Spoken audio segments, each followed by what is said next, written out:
I'm sure you've heard of the Stop Woke Act. Oh, for sure. We've talked about it. From our notable coverage on it, right? But what about the Reverse Woke Act? Oh, okay. You haven't heard of it? I haven't. Jeremy.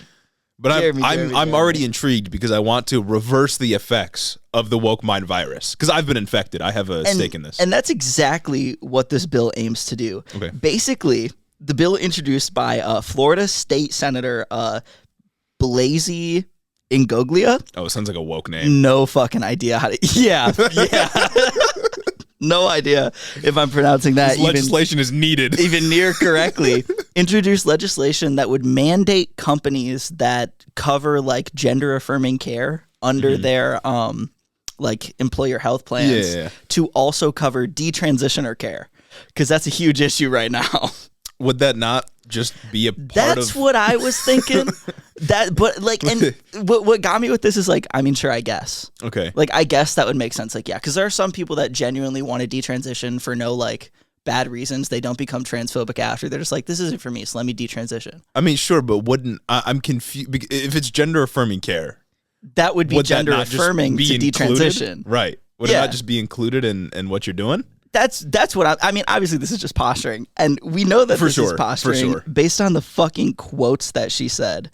She said this, quote, "Woke businesses need to be held accountable when offering to pay for gender-affirming surgeries in other states such as California, because they are nothing more than political decisions masquerading as healthcare and human resource decisions." Holy shit! Yeah, it's rough out here. She also said some other shit about how woke companies are like essentially forcing their employees to get gender affirming care to fill diversity quotas for the governor of California. What are they talking about? I don't know. Are they just shadowboxing? Honestly, anybody can become a state senator at this point. They're letting anybody into the state house. If you come to me and you say, yeah, I actually lost my state senate election, I'm going to laugh at you. It's really funny to watch them try to do the detransitioner narrative because you can tell they really want to do it. Yeah. But they can't do it effectively because they have to use the same two people over and over. Exactly. Because there's so few detransitioners. They don't have a choice but to use the same people.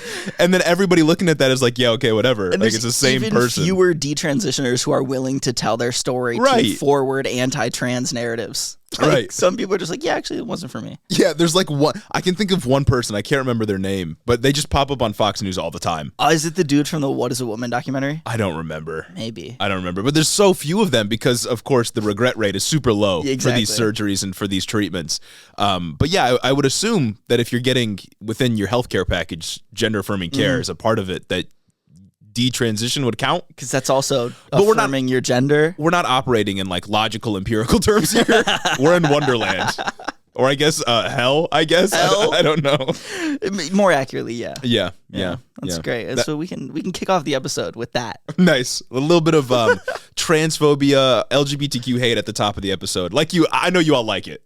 I know you love the hate. Actually, get us in there.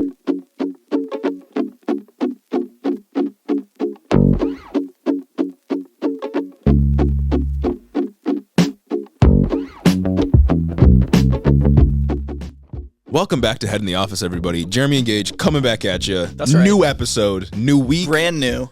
Same old us. We're not changing. That's so true. We're never changing. Even when presented with empirical evidence to retort our positions, we're keeping them. We don't change. When presented with reality clear in front of my face, I'll simply turn the other way. Exactly. Well, I already have a world built in my head. Exactly. And I live in that world. I've already got a world, and I have a brand that's built upon that world that I've built in my head, right? So if I were to change, the brand would have to change. And I'm all for brand identity, brand cohesion.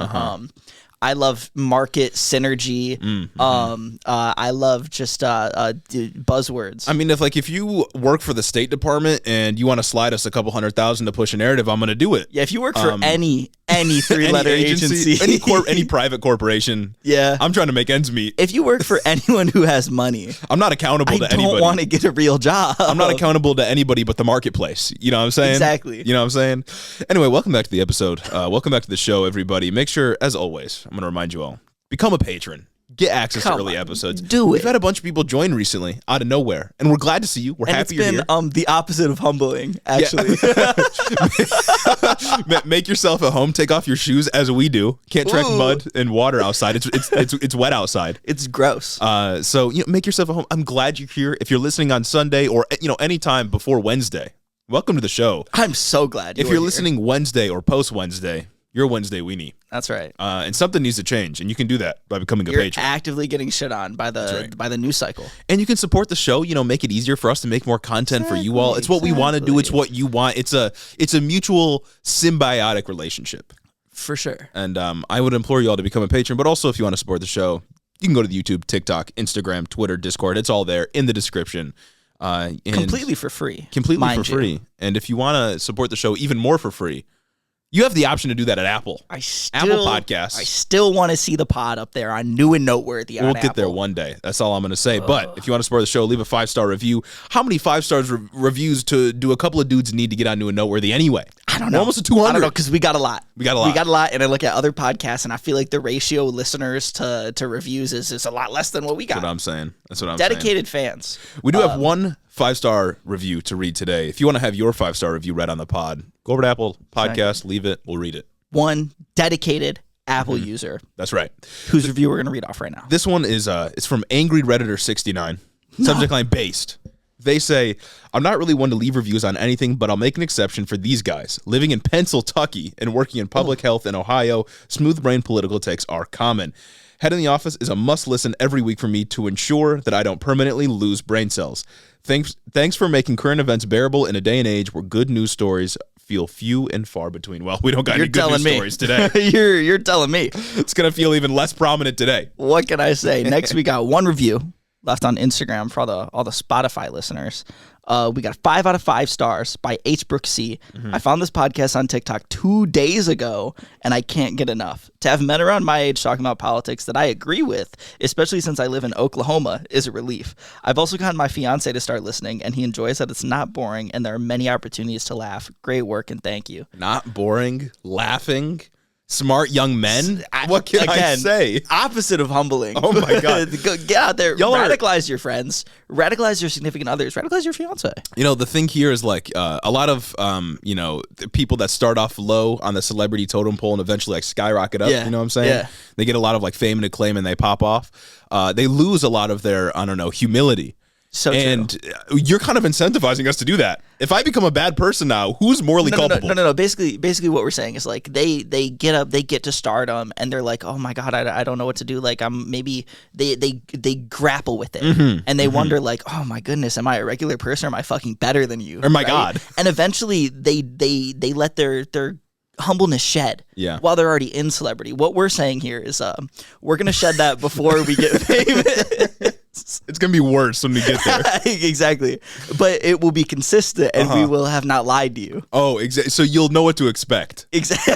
Just expect what we do now is going to reach even higher magnitudes, and you won't be surprised because we're telling you. For sure. I'm manifesting it right now. Yeah. Just all the money, and it will change me. If any of you, years down the line when we're making millions of dollars, and we're basically like the new Fox News. Just point everyone back to episode 86 or whatever we're at right now and say, well, they told us in the first 12 minutes of this episode that they knew. As I sit atop my fucking money throne and I'm renewing my contract with Jeremy Boring at the Daily Wire. Just remember where this came from. As my class interests change, I would have to change. That's what I preach about now. Exactly. What structures, systems, guys. If you want me to be consistent, that's where this is going. Sorry, guys. Sub to the Patreon. It's not our fault. It's not our fault. Who am I to stop the endless tide of the universe? You know what I'm saying? Exactly. Precisely. I can't stand in the way. Precisely. Is that our only Instagram review? Yeah, that's our only Instagram review. I hope I didn't miss one. Well, I think it's time then to get into the episode. We got a lot to talk about today. We're revisiting East Palestine, Ohio. We're going back. Always and forever. We also got to talk about Civil War Part 2. A little bit of Beyond Parody in there at some point. We got elections to talk about, some actual election news, which is pretty fun. That's crazy. Real election news, not like just Nikki Haley, but like real election news that matters.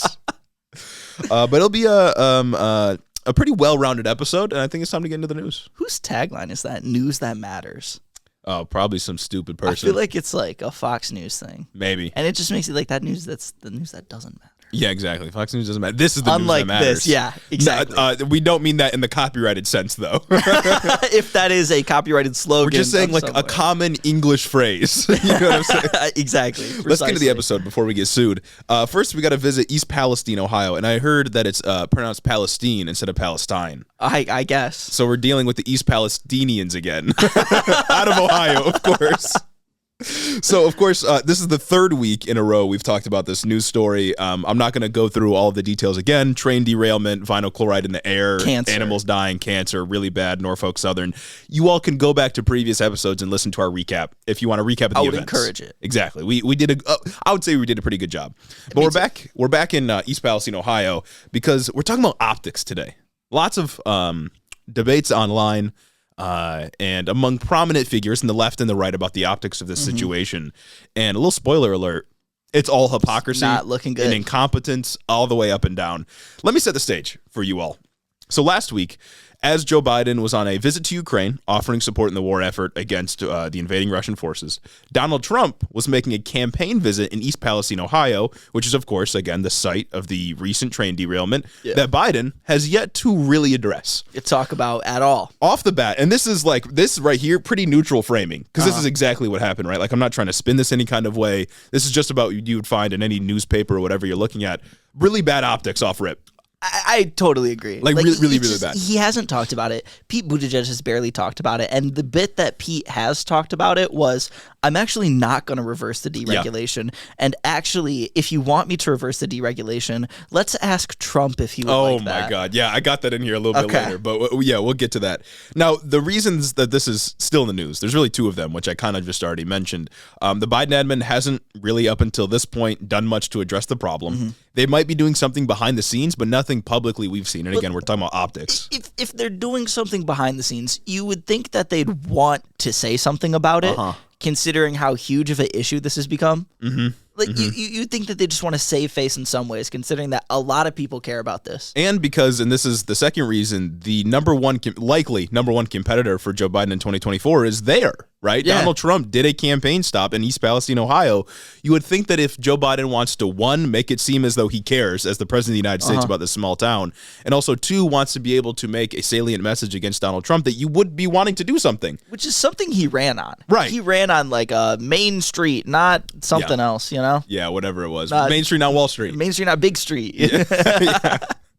So at the top of this, before we get into any real analysis of the optics or what's going on here, I want to firmly state that Democrats fumbled the ball really hard on this situation. At politics.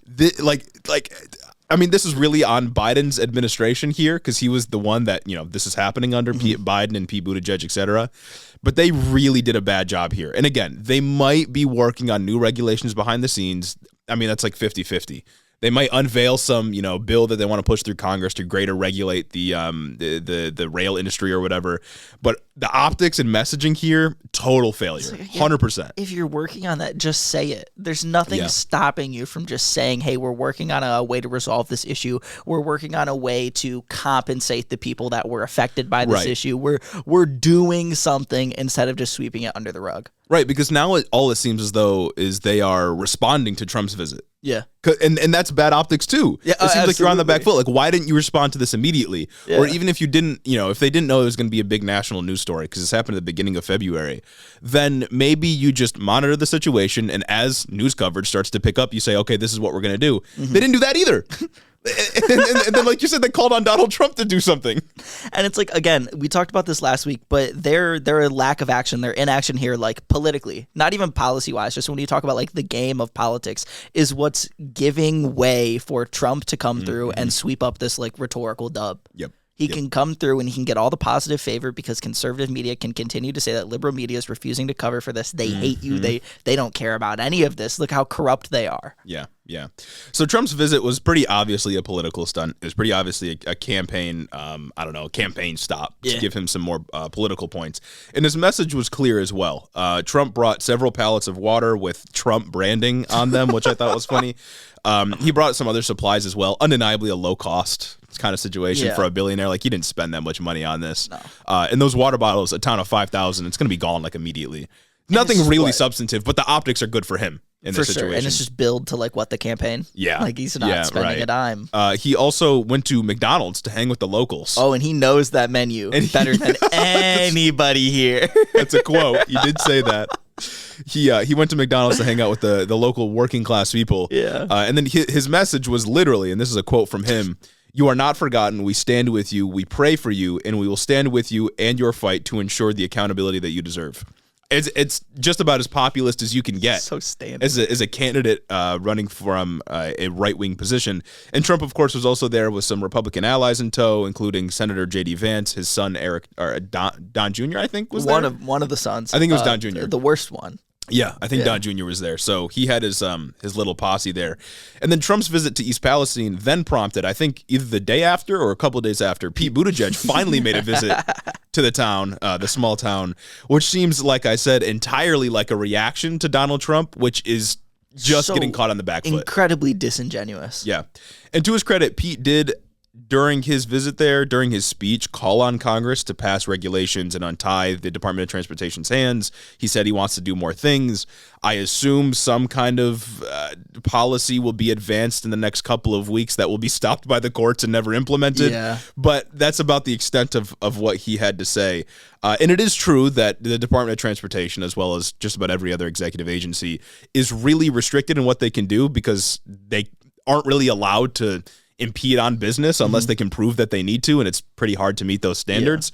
But then, of course, he had the moment where he called on Trump to support new regulations, which in my mind just makes it seem as though, one, you don't know what you're doing, and two, you think Trump would do a better job because you called on him to do it. I don't. We tweeted about this earlier, like when the headline first broke. I just can't wrap my head around why Pete would ever think that that's a good idea. Right. Like, right. What are you trying to do? Even when I try to put myself in his headspace, I think like, okay, yeah, I'm going to call out Trump so that he can say that his deregulation was bad.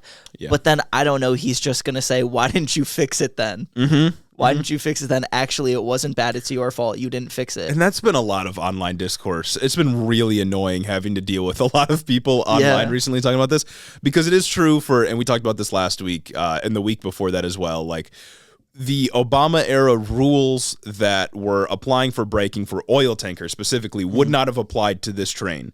But the argument that we were making, that people seemingly lost in translation, was that Trump could have extended those rules to high hazardous materials like vinyl chloride to prevent this from happening, because experts have said if they had the new electronic braking systems that this disaster could have been averted.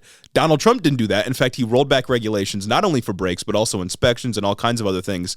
Obama didn't do enough, and then you had Joe Biden breaking a strike for the rail unions for greater safety protections for not only the workers but the community as well. Our argument was that every president has failed at thoroughly regulating the rail industry, especially Trump, because he was responsible for rolling back regulation.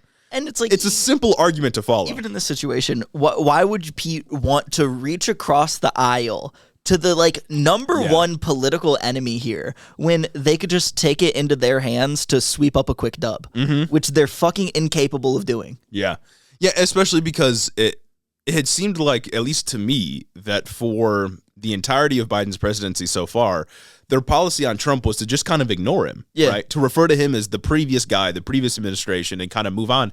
And I had been fine with that generally because Trump wasn't in the news as much.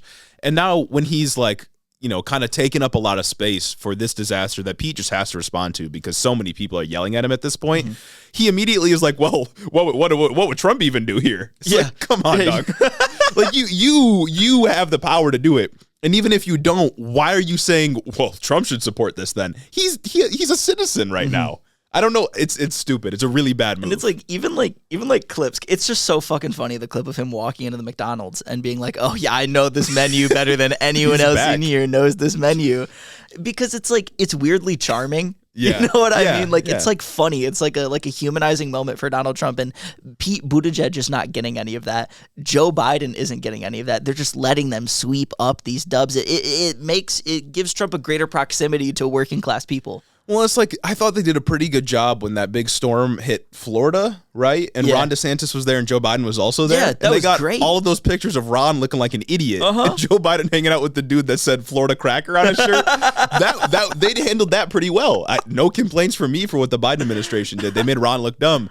And this, like, They didn't handle it at all. I don't know why they can't see, especially when this is like, it feels like a bigger story. Maybe it's recency bias. Yeah. But this feels like it's a bigger story and a longer story than what that was. Yeah, well, for sure. And it also, I think doing something about this requires them to resist the rail lobby's wants and desires. Yeah. Which I don't think Pete Buttigieg and Joe Biden are really equipped to do, nor do they even want to do. Yeah, nobody's for a big tropical storm. So Right. There's no like institutional economic power that is pushing storms to happen for profit. Hurricane Sandy isn't coming through and funding these politicians. So I guess, yeah. Yeah. Also, Biden just recently returned from Ukraine a couple of days ago, as of recording today on Sunday, February 26th. He said, and this is absurd.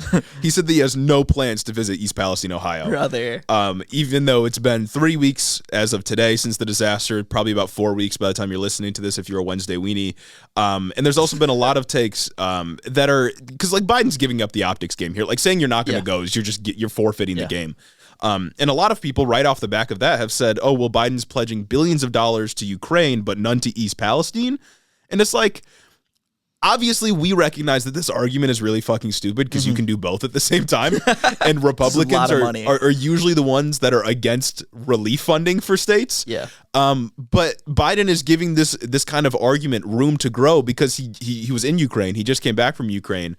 And then he's saying, yeah, I'm not going. And the Ukraine thing in of itself is like, because like, from Biden's position, he's trying to govern as like a centrist, right? Oh, for sure. Like he's trying to reach across the aisle and get Republican votes in hopes to beat out whoever the next Republican candidate is if he announces. And that's how he ran his campaign in 2020. Yeah. It's an optical loss already to like visit Ukraine with the way that Republican, but like from a Republican, a conservative's like standpoint, I understand why he did it. I get it, but it's a double optical loss to visit Ukraine while Trump is visiting East Palestine, and it's a triple optical loss to do all that while coming back and saying I'm not going to East Palestine. Yeah, and I know the EPA has announced a couple of things that they're like requiring Norfolk Southern to do. Of course, this also might get held up in court, might not actually go through. But yeah, with the Ukraine thing, it's like, I'm sure that Biden and his team were planning this months in advance. I'm sure this has taken a lot of planning because it was a secret trip that nobody knew about until he was actually there. And they also had to, at least in some way, communicate with Russian authorities to ensure the president didn't like accidentally get hit by a missile. Otherwise, we'd be in World War III. So there's a lot going into this, a lot of logistics. But at the same time, it's like, the situation in Ukraine, obviously really bad, obviously a pressing geopolitical matter, but there's no reason right now that he had to go. You know what I mean? Like he could have canceled the trip, rescheduled it, figured it out again, and addressed this problem because it's a domestic issue that's going to matter not only for re-election chances, but also because we nuked a small town of 5,000 people. Literally. You didn't have to. And I'm not against Joe Biden visiting Ukraine, but this seems in a way more important for domestic matters at the very least. Because so much of what shapes like policy and campaigns and how people are elected isn't what's necessarily like happening. It's the perception of what's happening. Like we see it a lot when we talk about like crime legislation. A couple weeks ago we talked about new polling that suggests that people's perception of crime is that it's the highest it's ever been, when that is just objectively untrue. So when you're allowing people to take that perception and just completely spin it into a conservative's favor, you are fumbling the bag. There's no other way to put it. You are fucking up immensely. Yeah, and that's why, we're talking about optics today, and that's wholly an optics analysis, I suppose. And the president has a unique ability to frame issues because everyone's going to listen to what he has to say, regardless of if they hate them, they love him, they don't have any feelings about him. Everyone's going to listen to what the president says. And that's why when Pete Buttigieg went instead of Joe Biden, it doesn't feel the same. Oh, literally. Because the president's presence, even if it's in a town that voted entirely for Donald Trump, matters a lot more than just some cabinet member. Because it's like, who the fuck cares about cabinet members? Right. You know what I mean? Like it's a cool thing, but at the same time, it's like you didn't do anything for regulation, and also everyone here hates you.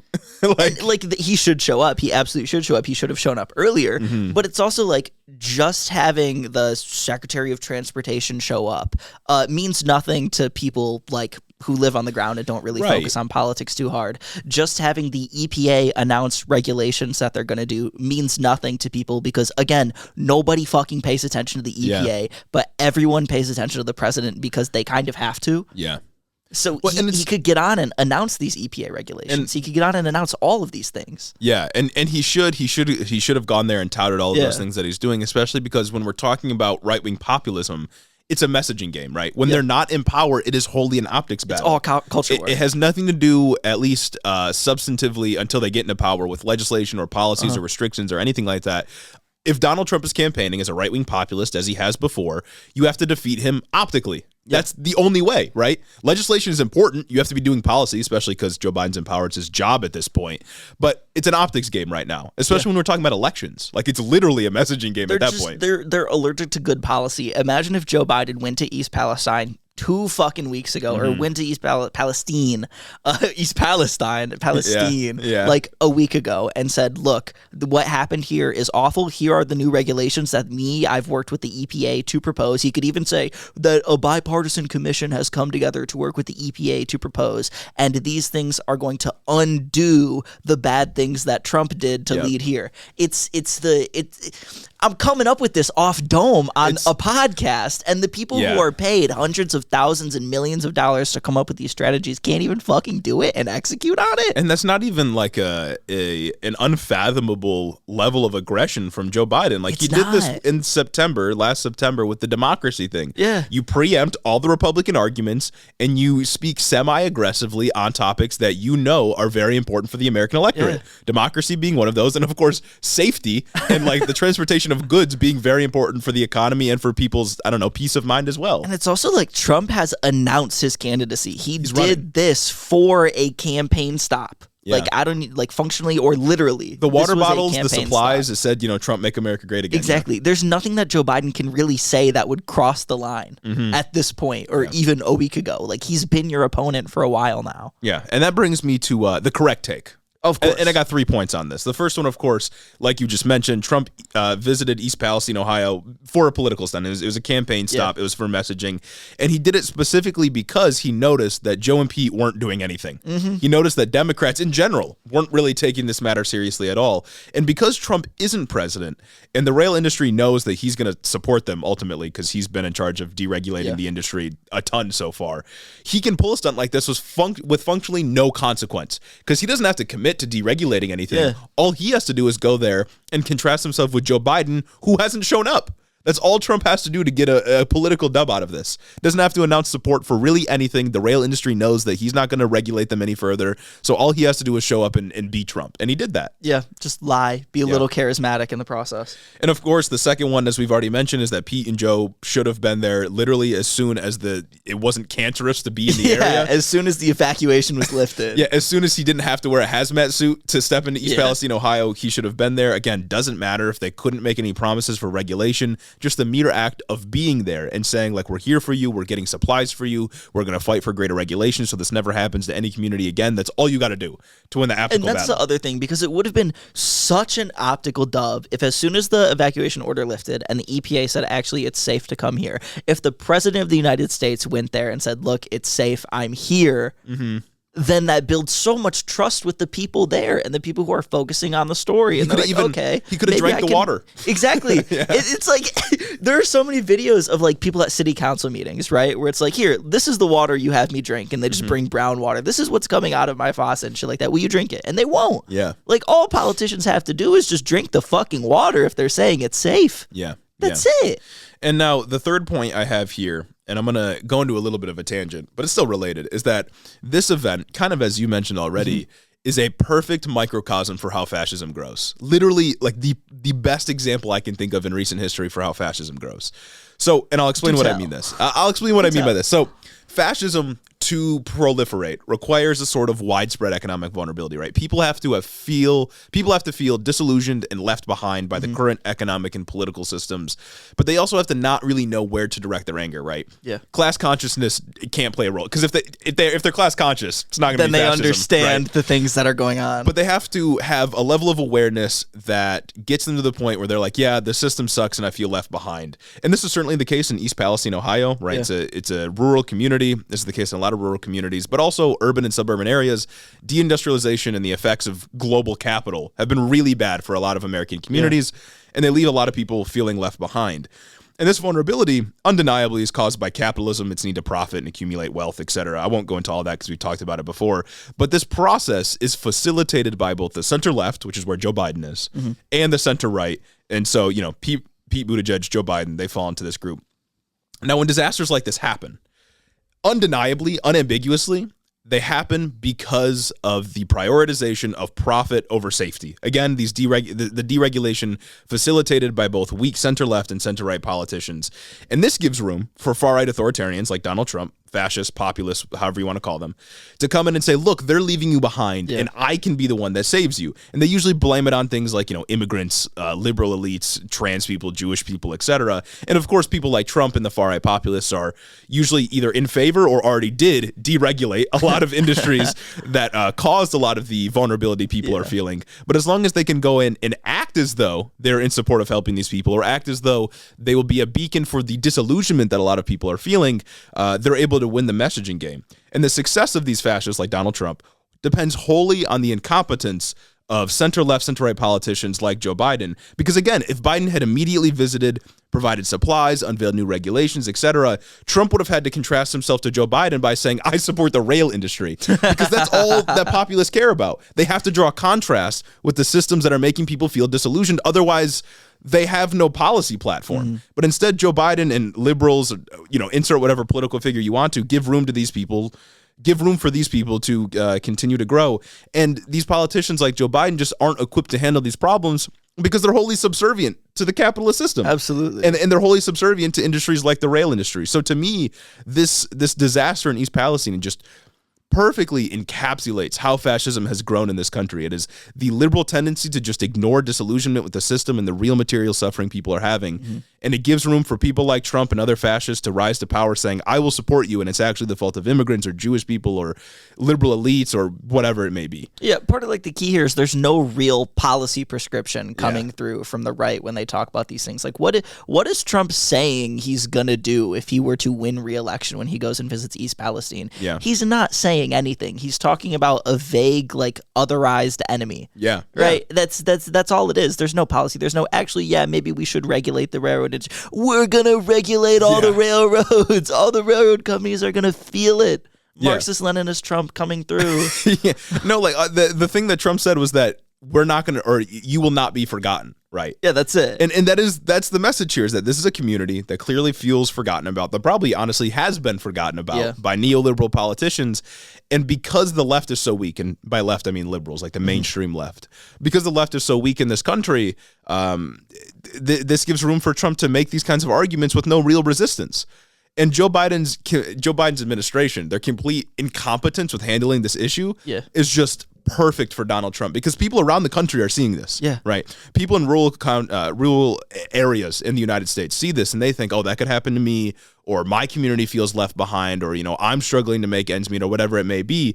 And instead of Joe Biden being the one they're looking at and saying, oh, he's going to be the one to, implement greater regulations, greater safety standards, et cetera, they're looking at a former president that lost the previous election showing up, who was running again, and thinking like, oh, maybe he will help me, when he won't. Even beyond that too, the average everyday person, they're just looking and they see this tragedy happen and they're like, oh yeah, that's kind of fucked up. I kind of want to read more about that. Yeah. And then when they look it up, the places that they read more about are Fox News. Yeah. They're the Tucker Carlson clips that come up. They're Tucker Carlson's coverage of these events. And he's poisoning the well with conservative rhetoric and fascist rhetoric. Right. And Joe Biden's inadequacy, and I'm saying Joe Biden, but it's like everybody within the liberal left, obviously.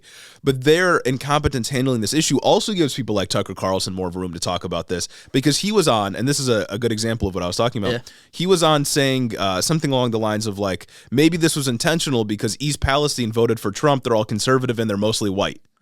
He was saying this on his broadcast. He doesn't get to say this if Joe Biden immediately comes out, says we're pursuing criminal penalties against the CEO of Norfolk Southern or fucking whatever. Exile the CEOs of Norfolk Southern. Tucker doesn't get to make these arguments if Joe Biden has swift and immediate retaliation against these people. But liberals just aren't equipped to do this. They just can't. They're in a position where they can't do anything. Because again, as we see him, Joe Biden will capitulate to the railroads. He's beholden to the railroad CEOs. Yeah. So what does he do? And he can't piss them off because he likes them and he's friends with them, and he doesn't want to piss conservatives off because he likes them and he's friends with them. Yeah, and there's no real structural incentive to go against them because they help liberals get elected. And even when they're not elective, they get to hold their moral high ground, and they get to sit there and be like, God, we're not those other guys. It's really bad when those other guys are in power, isn't it? Yeah, and this is another reason, and we haven't talked about this a ton, but there's another reason why the system itself is very skewed against leftists like us, like socialists actually rising to power, because fascists like Donald Trump won't really do anything to hurt the bottom line for these companies. Oh, yeah. But we would. Which is why the entire system is wired to resist us and accept fascists as they rise to power, right? You'll notice that there's not any real structural push against Donald Trump rising to power. No. There hasn't been any criminal charges imposed against him for inciting an insurrection against the government, although that might happen at some point, but I doubt it. Yeah.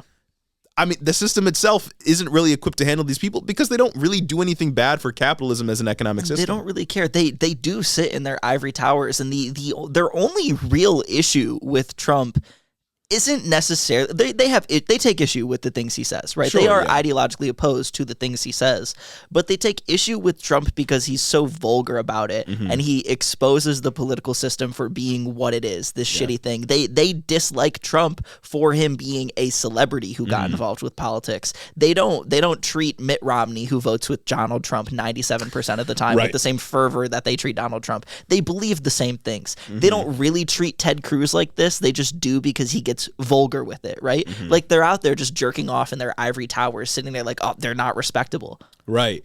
And it's that kind of liberal obsession with institutions and civility that is really dangerous. It's the sanctity of these walls, you know? And they say all that stuff like sanctity of these walls. This and in the books space. they write, they describe a hallway for like 3 pages.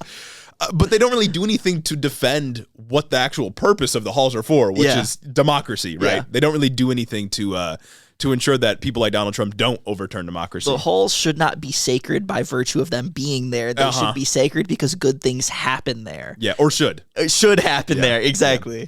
So I guess if you get anything from this last point that I was trying to make, it's that fascists don't come out of nowhere, right? Yeah.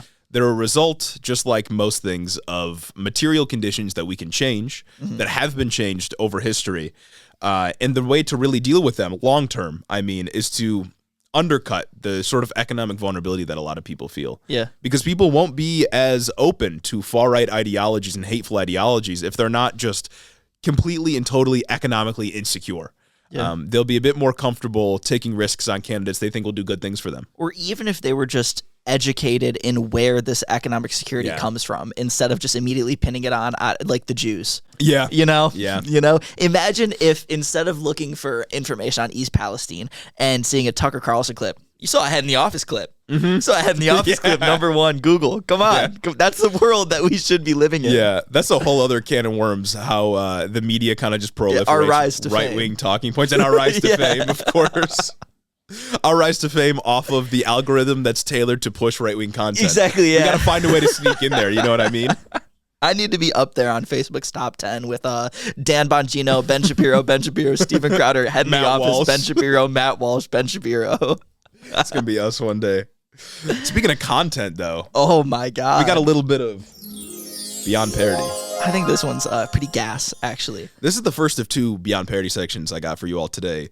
And this one is courtesy of friend of the show, Marjorie Taylor Greene. Love her. She recently called for a national divorce. Oh. And if you don't know what that is, I'll just I'll give you her statement exactly. Okay. I'll read it to you exactly what she had to say. She said, and this was she posted this on Twitter. She said, "We need a national divorce. We need to separate by red states and blue states and shrink the federal government.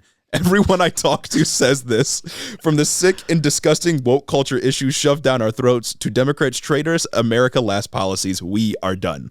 So it seems like she's calling for Civil War Part 2 because the South did so well the last time. Yeah, ironically, the people who tout themselves as the Party of Lincoln are the ones advocating for seceding from the Union. Right, like it's unclear what she means here, because like it seems like she's calling for a civil war, but of course there is no state that's just decidedly conservative or decidedly liberal. Like there's millions of conservatives in California, and her own state of Georgia has 2 Democratic senators. Exactly. So I don't really know what she means by red and blue states. Because it's like, sure, it like sounds like it. I would love it. I would love it if Ron DeSantis left. I'd love it if Lauren Boebert and Marjorie Taylor Greene left. Yeah. I'd love it if Rick Scott left, right? But I also recognize that there are a lot of regular people who have never done anything wrong living in these states, and I don't want them to be subject to worse conditions. Right. And my second point is that if we're just talking economically, red states couldn't exist on their own. Oh, Blue absolutely states not. Carry the union economically. Are you kidding? California's like, oh God, what's the seventh largest economy in the world? Like that. Yeah. Like if red states are left on their own, they're like the poorest country in the world. Imagine West Virginia by itself. Yeah. God. And now third, it's easy to push this away as a sort of dumb thing Marjorie Taylor Greene is just saying on the timeline. Yeah. But the reason I point this out, and the reason I think it's interesting, is because very few actually of her GOP colleagues have pushed back against this when asked, even by reporters. And I think it's notable because to me, this is just her saying, I want an ethno state. Like this is what it is, right? Because or I guess you could say states without wokeness, which just means no trans people, black people, immigrants, etc. Because who votes Republican? It's white people that vote Republican in this country for the most part. Their base is white people. When you say I want red states to be separated from blue states, you're saying I want an ethno state. Yeah. I don't know any other way that could be interpreted. And it's also like when you say we need to separate red states from blue states and shrink the federal government, you're not talking about shrinking the federal government when it comes to, I don't know, brutalizing immigrants at the border. You're actually calling for an expansion of the federal government in certain aspects, but you just want your business friends to be able to have more freedom to, I don't know. Oh, let's actually shrink the federal government by shrinking the minimum wage. Yeah, right. Well, and it's like you say, there's no real peaceful way to go about. Like, how do you have a peaceful ethno state in the United States where a lot of states are very, very diverse, especially red ones in the South are pretty diverse places. Some of the most diverse places, like just like by states. If you look at the oh God, what is it? I forget exactly what it's called, but if you look at demographic maps in the United States, you see that a lot of concentrated areas of like black people, families, of black families are where the cotton plantations used to be. Yeah, like it maps onto the soil because that's where cotton plantations used to be, and they've never had the ability to really move out of those states, or they have roots in those states. And like the way she says this low key seems exactly like an argument someone would make during the Civil War. Yeah. Like we need to separate slave states and non-slave states from the Union and decrease the power of the federal government. Like it's the exact same. And again, how do you do this peacefully? It's civil war, right? Like that's the conclusion. She's not saying it directly, but she's expecting people that listen to her, that follow her, to just make the argument in their head that like, oh yeah, civil war. Like that's how we do this. We separate from the Union, red state from blue state, white people from black people. Like that's how we. Anyway, that's the recent take from Marjorie Taylor Greene. She just can't keep herself out of the spotlight. Let us know what you all are gonna do to survive the Civil War.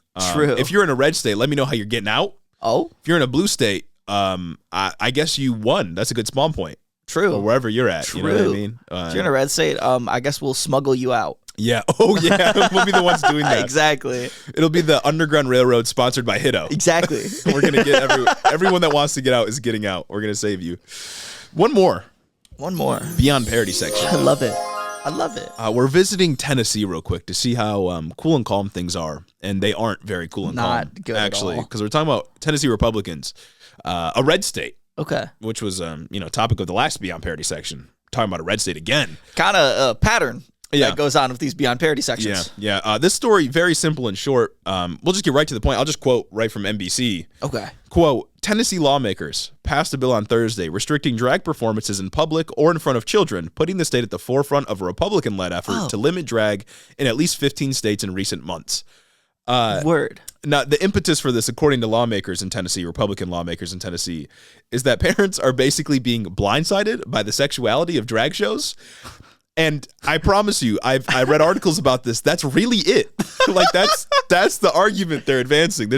That's about it. It's crazy how they can just lie and just push forward policies that leads to other policies that will ruin millions of people's lives. You know, it's just a lie, right? Like. 3 people have seen a drag queen in public in Tennessee. That's it. Like 3 people have seen that. Yeah, and they're probably just walking out from their show. In Tennessee, of all places? Literally. Come on now. Not the most accepting place to be.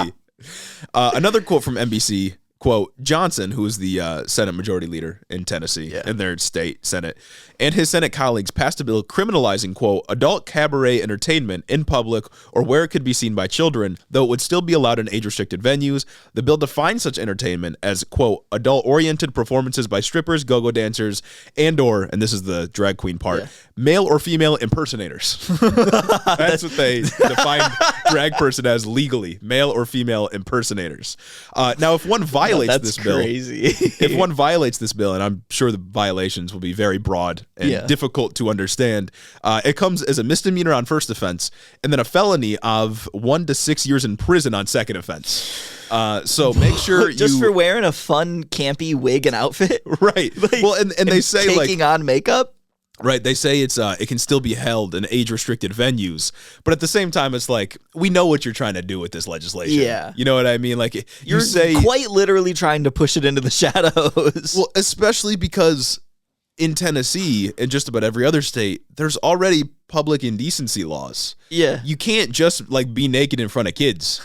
There's no reason to single out drag shows other than to advance the far-right march of targeting the LGBTQ community. And it's also like there's nothing in like a stripper, right, dresses sexually on purpose. Right. There's nothing really sexual about putting on a big campy dress and a big wig. Right. No, and that was my point here as well, is like drag shows are not inherently sexual. They can be. Yeah. Like any art form or performance, it can be sexual if you want it to be, but it isn't always. Like, it's just a silly outfit. How are you really just defining like what's sexual here? Just seeing a person dress in a campy outfit in public? Is it maybe wearing fishnets? Right. Like, I don't know, dog. If you think that just looks sexual, I think you got to look inward. Yeah. I don't know. And of course, the same point is what we've made before. If you want to see a drag show, you got to be looking for it. Real. Like, you're not stumbling into one. You're not accidentally finding one, like, at your kid's school. It doesn't happen. Yeah. And for the people that are making this bill, you are a horrible human being, and this is just another step in the long line of an attempt to dehumanize the LGBTQ community, and I guess drag queens specifically. And it's also just like, what was it said about male-female impersonators? They can't be in public? It defined the entertainment that is, like, restricted as being around children. Male and female impersonators is a part of that definition. What is that? So when oh goodness, what's her name? When the lady who voices Naruto comes to like a public school and is like, oh yeah, what's up? Like, hi guys, I'm Naruto, believe it. Yeah. Like shit like that. Yeah, like when actors play, when a female actor plays like a teen boy in a local production of, I don't know, some fucking play. Is that not allowed in public? Or just school plays. That happens all the time. Exactly. Where like a boy student might play a girl role or a girl student might play a boy role, and there's nothing weird about that. That's how it's always been done. Acting. Shakespeare had all male casts. Like, are we not allowed to? Is that going to be banned in public now? It says it criminalizes this kind of entertainment in public or where it could be seen by children. So are school plays not allowed anymore? Sorry, guys, we actually don't have the right gender makeup here in this theater classroom to carry through at the spring play, so I guess it's just fucking canceled. I went to a reenactment of Romeo and Juliet over the summer with my girlfriend and her mom in Michigan, and it was just like in public. It was in a public park. They do this every single year, and there was a woman playing a male's part. Oh, that's so sexual. She was cast as it. No, I'm sorry. Who cares? Moral degeneracy. Like, no, and that's the thing is that like, are those people going to be jailed for 1 to 6 years on second offense, or are they just going to target LGBTQ people? Are we going to extend this and be like, oh, male-female impersonators? Actually, Bart Simpson, banned. Yeah. Bart Simpson, voiced by a woman, banned. No, exactly. Like, this is the party of freedom, by the way. Yeah. Like, this is the party that's fighting for your freedoms as an American. The people that are putting people in jail for male or female impersonations. Like, I don't understand. Like, what? They're legislating. There's no logic to it. They're legislating like the gender binary into existence. It's kind of crazy. And I know it's funny to laugh at, but this is like actual fascism rising to power. Yeah, it's really bad. It's just so absurd. Yeah, so fundamentally absurd. So if you are a drag queen listening to this, stay safe. Don't go to Tennessee. Real. If you're a drag show enjoyer, I guess you can go to Tennessee and see it in age-restricted venues. But if they step outside, they're in trouble. If you're a drag show organizer, you better have security to make sure that your drag queens don't walk outside. Yeah. Ever. I remember there was There was, I don't know if it was, I don't think it was in Tennessee. It might have been somewhere else. Okay. Where some people, like, it was actually a pretty cool moment where some dudes, like, with, weapons, they were armed, were, like, protecting a drag show from protesters. Oh, I remember what you're Or it may have just about. been a pride parade they were protecting. Pride something back in the summer. That was a pretty cool moment. Maybe you should hire some security to protect you, because I wouldn't feel very safe if I were you in Tennessee. So no, definitely not. Stay safe out there, folks. For real. That's the moral of this Beyond Parody section. Moving on to some election news. We could. There's another story that this reminded me of, though. I don't have the exact details of it, but I just looked it up to confirm. But Nebraska is just put forth a bill, I think, in their state house to just ban gender-affirming care for minors. Oh, great. So kind of a neat continuation of the last bit of information. I feel like I might have seen that. There's a couple other states trying to do it, too. Christ, it's literally the I'm going to get you to unalive yourself bill. That's what that is. Because, again, we know that gender-affirming care for minors, and it's not surgery, it's just gender-affirming care, helping people, behavioral therapy, that kind of thing. We know that lowers suicidality rates. Yeah. And taking that away is literally just, I want you to kill yourself. Just, again, reality staring you in the face and turning the other way. Because, we have developed over time as a human. We've had science for like 500 years. You know what I'm saying? Yeah, it's pretty cool. We've had science for a while. We've had the scientific method for a while. The Enlightenment, I was a fan, me personally. I don't want to go back to when we just refused any evidence that was shown to our face. And we put people in jail for like defiling the church or whatever. Yeah, I don't think we should go back to like witch trials, werewolf trials in France, which were something that I didn't know happened, but that happened, I guess. Yeah. Bad idea in my mind. I think so. Yeah, no, I would not be in favor of that. Nebraska L, Tennessee L. Had to sliver that little bit of depressing news in there for our Nebraska listeners. If you want some not depressing news, Michigan's working on a ton of legislation that's pretty cool. Oh, for real? They got some gun legislation coming up, obviously, in the wake of the MSU shooting, but also because there's a Democratic trifecta, they've got the ability to pass some pretty cool stuff. There's lots of stuff coming up. We might cover that soon. Oh, nice. They should pass the beep railroad executives bill. Nah, bro. Before we get put on a watch list. real. I mean, jail, railroad executives. Sorry, that beep kind of, the washer went off. You know what I'm saying? It just came out of nowhere. Time for some 2024 election news. That's right. We got to talk about the presidential election first. We're getting very into it. And surprisingly, to my surprise, we're starting off on the Democratic side of things, because we have a contender running against Joe Biden in the 2024 elections. Wow. And that is Marianne Williamson. For those of you that don't remember, Marianne Williamson, she ran in 2020. She was one of the 20 different candidates on stage. Yeah. She's an author. She's been involved in politics before, but kind of on the edges. I don't think she's ever held elected office before, but she ran for president before, got her name out on the national spotlight, and she said she's running again. She's going to have a formal announcement in March, but she was recently in an interview where she said she plans to run again in 2024. Yeah, apparently she's an author, a self-help author who is adjacently related to politics, I think, because of her 2020 run. Yeah. So that's cool, I guess. And now her goal here is obviously she's pretty much said in the past that she doesn't think that she's going to win, right? She didn't think she was going to win in 2020. Yeah. But her goal was to pull everyone on the stage further to the left, which I'm generally in support of. She's not like a socialist or anything. I think she's just kind of like a social democrat, somewhere between there and Bernie Sanders. Way more left than Joe Biden is. Right. And so I think her goal is to, if she can get on a debate stage, if the DNC doesn't just snub her out, her goal is probably going to be to get Joe Biden to move further left on as many things as she can, which in my mind is good, because for real. More left policies are moral. They're pretty good. They help people. Yes. And also they're popular amongst the electorate when they can be articulated correctly. So if she makes Biden take on more left positions, I'm generally in favor. For real. And that's about what Bernie did as well. He basically single-handedly over the last decade or so has pulled Democrats further to the left. Medicare for all is mainstream now. $15 minimum wage is mainstream, although it hasn't passed. Pretty much all the good things. Yeah, has been pushed by Bernie and the left. So that's pretty cool. There is, though, some evidence to suggest, and this is a small sample size because there's only been so many presidential elections, but there's some evidence to suggest that when incumbents like Joe Biden run against a primary challenge as they're the incumbent, it actually hurts their chances of winning in a general election. We can assume Joe Biden's going to win a primary. Yes, I can see it, yeah. We can assume Joe Biden's going to win a primary. That's most likely. But I guess, he might come out not unscathed after a primary challenge with Marianne. Maybe Williamson. To the 3 moderates watching, it looks bad. Yeah, like the primary made Joe Biden look bad, and they decided, I'm going to vote for Trump now. Right. And again, small sample size. Very, very rarely is there an attempted primary challenge from a president because they never win. Yeah. But the most notable one I can think of is Gerald Ford when he lost to Jimmy Carter. Ronald Reagan ran against him in the primary before that, and then he lost. But again, there's so many confounding variables that there's no equation we can work out to say like, oh, Marianne Williamson will take away this percentage from Joe Biden. We'll have to see. It's too far out. Generally, I support her getting into the mix. I think it'll make things interesting from a content perspective at the very least. Absolutely. And that's what I'm mostly here for. That's right. Content. That's right. So I can't wait for DeSantis to drop his run because Trump's been dropping little nuggets on Truth Social, just throwing jabs at Ron DeSantis. Yeah. And I can't wait for him to announce a real run so that Trump can just go full throttle. Oh, my God. He already dropped that one picture. I don't know if it was real or not, but he posted a picture on Truth Social of, I guess Ron DeSantis used to be a teacher, of him drinking with his underage female students. No way. You didn't hear about this? No, that's not. That's a Beyond Parody section. Oh, absolutely.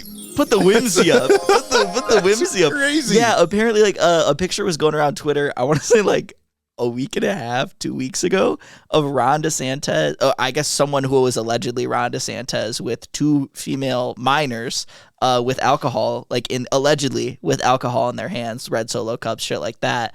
And he was their teacher or something. I don't know if it's true. No way, But man. Trump was posting about it on Truth Social, and a couple other people were posting about it. It's gotta be fucking the thing that they did with Jeffrey Epstein or Ghislaine Maxwell, and they photoshopped that one dude in. Yeah. It's gotta be that. There's no so chance. Funny, dude. That would be so funny. No, that's so funny. I can't wait till Ron DeSantis or Donald Trump starts calling Ron DeSantis Meatball Ron. I want that. You haven't heard that? No. I want this name to stick really badly. Chapo Trap House has been talking about it. And I think Trump has said it once or twice, but he walked it back. He's like, oh, I'm not going to say that. It's mean. But of course, Ron DeSantis is Italian. He's a pretty round guy. Meatball Ron is gas. That's all I'm going to say. Meatball Ron is hilarious. I'm waiting for Donald Trump to get back on Twitter, one. And then his first tweet back is actually, here I am. I further don't like Meatball Ron. He has gay voice. Please, bro. And that's Trump's first tweet back. Ron DeSanctimonious is bad. Okay, Yeah. Not his best work. It's no Sleepy It's Joe. funny. It's kind of funny. Just it's words. You know, it's but it's not Sleepy Joe. You know what I mean? It does have a ring to it. Meatball Ron, that is heat. Meatball that Ron might be has his gay best work. voice. That's a good tweet. Might be his best work right there. We need Meatball Ron. You can't win an election if you're called Meatball Ron, bro. Come on. That's just hilarious. Imagine the AI deepfake videos that have been going crazy on TikTok of the presidents, and then you have shut up. Let me be clear. Shut up, Meatball Ron. Please, bro. It'd be over. You could never run for public office ever again. It's Obama, Joe Biden, and Trump, and Ron DeSantis playing COD Zombies, trying to get an Easter egg done on Buried. And so, let me be clear, Meatball Ron, I need you to not kill the crawler.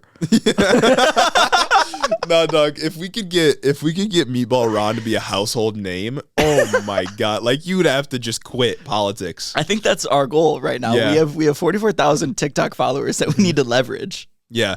If you're watching this video right now, spam Meatball Ron in the comment section. Hashtag Meatball Ron. Let's get it trending. Please, that'd be so good. Switching now to the GOP side of things, though. Yeah. Republican Senator from South Carolina, Tim Scott, seems to be flirting with the idea of running for president in the primary. He hasn't formally announced his candidacy, and I wouldn't be surprised if you guys have no idea who this person is. He seems to want to be a civility, unity type candidate. Nothing really that crazy. He was in Iowa recently, though, which is why people are thinking that he's going to announce. And he said, quote, I see a future where common sense has rebuilt common ground, where we've created real unity, but not by compromising away our conservatism, but by winning converts, where our movement can once again carry 49 states in the popular vote. Never gonna happen. Never, ever gonna happen. Oh my God. I don't understand why there's always 5 people on each side during primary and election seasons that are yeah, guys, I actually wanted to do unity. Yeah. And Biden won. Biden won kind of on unity, but I feel like he really won because he wasn't Trump. Yeah, that's true. That's true. So it's I don't think the unity thing works. I don't think the unity thing works either, especially because it seems like he's trying to occupy the same lane as Nikki Haley. But it seems like neither of them really have the guts to do it. You know what I mean? Because Nikki Haley, she when she announced, she was like mental capacity test or whatever for people 75 years and older, which obviously includes Donald Trump. But then when she was asked about it, she's like, oh yeah, I think Trump would pass. Like, you don't have the guts to call him out because being this candidate requires you, one, to call out Donald Trump and say he lost in 2020. He's going to lose again. So you have to choose somebody else, choose me. And two, you have to try to, if you want to be the unity person, you have to try to make a claim and make an argument that his behavior divides the country, and what you'll do will actually unite all Americans. Neither of them are going to make that argument because doing so would sacrifice the Trump base, which they need to get elected. And it's also like the election denial stuff is so immensely popular. When we covered the Pennsylvania Senate primary with Dr. Oz, every single candidate on there said, yeah, the election was stolen. Oh, and then when their elections happened, it was, the election was stolen. I may have been on the same ticket as Donald Trump and won. However, the election was still stolen, but not for me because my votes were right, but Trump's votes were wrong. You really can't be in the Republican Party and say that Trump didn't deserve to win, because even if you do say that, Trump should have won, he had the votes to win, the election was stolen, why are you running and not letting the person who deserved the win and was supposed to win? Right. My recent, this isn't really recent, it's kind of been a thing they've been doing since 2020. Yeah. But one of my favorite things conservatives have been saying since the 2020 election is that when they're asked, they'll say, if they're asked, did Joe Biden win in 2020? They won't say, yes, he won. They'll say, Joe Biden is the president. Yeah. They cannot admit that Joe Biden won because they're either afraid of Donald Trump or they themselves want to believe the election lie in 2020. And they know that if they say, yes, Joe Biden won, it was fair and square, that they'll get attacked by the MAGA base, and they need that MAGA base. They're so cucked by Donald Trump. It's crazy. I love that they can't admit that he won fairly. They're really in such an awful position right now. If they want to do anything for their own political careers, like I feel like the best thing to do is honestly just sit out this election cycle if you want any future in Republican politics in the future. Especially because Nikki Haley, Tim Scott, they're not old. And it's like, they're like 50-something. Who cares about these people? Oh, yeah. Well, that's the other point. That's the other point. Is like they don't have a chance of getting beyond like 3% in the primary. Yeah. Like that should be their goal, realistically. No one has a chance except for Ron DeSantis. Ron DeSantis, yeah. I don't understand what they're trying to do. And the only reason Ron DeSantis has a chance is because he has specifically made sure to jettison himself forward in the national perspective by being a uniquely horrible human being. Like that's the reason that he is relevant today alongside Donald Trump, because he has pushed himself so far ahead of the right-wing media, right-wing ideologies that he himself is willing to be just as fucking insane as Trump. But of course, he can't really do the Trump thing as well as Trump does, and he's Meatball Ron. So like he's Meatball Ron. He is the policy to Trump's rhetoric, though. Like everything that Trump does well when it comes to rhetoric, Ron does well when it comes to being very bad. Yeah. And an awful person. If there was a candidate that could ever harness both of those powers, we'd be done. That'd be crazy. We'd be out of here. Like if they could do the Trump thing and also have like the smarts to get around policy and stuff like that, it'd be over. But I almost feel as though those two characteristics might cancel each other out. I don't know if you can have both of those. That's true. It'd be like having the Infinity Gauntlet. It'd just tear you to shreds. I also don't know. Like it's just also just like with the policies, like they just say like no more gay. Yeah. And that's it. Then he signs it. And then it's good. Well, and, I mean, Trump said that in his video, right? He said, well, he didn't say no more gay. He said, Congress is only going to recognize two genders. I'm going to write that into law. Yes. So there's that. No more trans is what he said. No more trans. But he probably will say no more gay at some point. I wouldn't be surprised. Yeah. The one thing we do got to check on before we leave, though, is Wisconsin. I promised that we would. Yes. So we're doing it now. Wisconsin just had their Supreme Court primary elections, and we have a couple of results. So, as I mentioned last week, 2 liberals and 2 conservatives were in the race, and the top 2 vote getters get to move on to the April 4th election, and we have those results in. And it's a pretty big race considering that for Wisconsinites, if we got any Wisconsinites in the listening base, in the audience. We got a couple. It's you got voting rights and abortion just on the chopping block. Yeah. And you need the seat if you want the court to swing left, which I hope you do. I hope you do. So too. But the 2 people that moved on are Janet Protasewicz, I think that's how you say that, who's the liberal, and then Daniel Kelly, who's the conservative. It's interesting to note here, and the reason why I'm including it again in the show notes because Janet, however you say her last name, Jenny P. Yeah, Jenny P. Pushing P. She received more votes as an individual candidate than both of the conservatives on the ticket did combined, which I would think puts her in a pretty good position to win come April 4th. Hopefully. I would hope so, yeah. Hopefully. It just means generally that more liberals turned out to vote in this primary than did conservatives. And if they can maintain that heat going into April, seems like you might get the Supreme Court on your side, which is very important, not only for abortion rights, as we've covered nationally, very important. But because from what I've seen, the Wisconsin state map with the districts is torn to shreds. It's really bad. Oh, really? And especially with a bad decision coming from Moore v. Harper soon. Oh, yeah. Just anticipating a bad one. Yeah, we're going to just need to go state by state and make sure we can, hold democracy together. Yeah, those decisions come out soon, don't they? Probably. Like in the next couple months, yeah? Is it springtime? Yeah, it's springtime, because isn't it? Because that's when we were covering. We were covering the abortion league. We were covering a bunch of other decisions. We had I feel like it was 8 weeks where there 3 months where we just talked about the Supreme Court nonstop. Yeah. There was some update in the news. Yeah, I guess we're going to get back to that. That's another thing to prepare yourself for, people. We got some SCOTUS. We're going to be reading opinions on the show. Yeah, word for word. Again. That's it. We're going to be talking about Sam Alito, Clarence Thomas. They're all coming back. I hope you enjoyed that arc, because boy, is it coming back with the vengeance. All your favorite. Yeah, we had the SCOTUS arc and then into the election season arc. And now we're coming out of it and we're going right back into SCOTUS again. Oh, it's so good. I hope you're all ready for that. So good.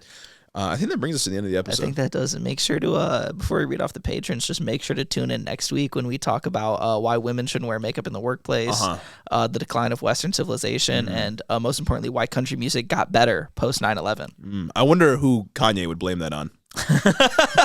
Probably nothing that you guys should listen to, nor us. Bad idea. Anyway, I think it's time to give a special thanks to our loyal patrons that make all this possible. You want me to take the first half? You can. I think the list is getting long enough. All right, get after it. All right.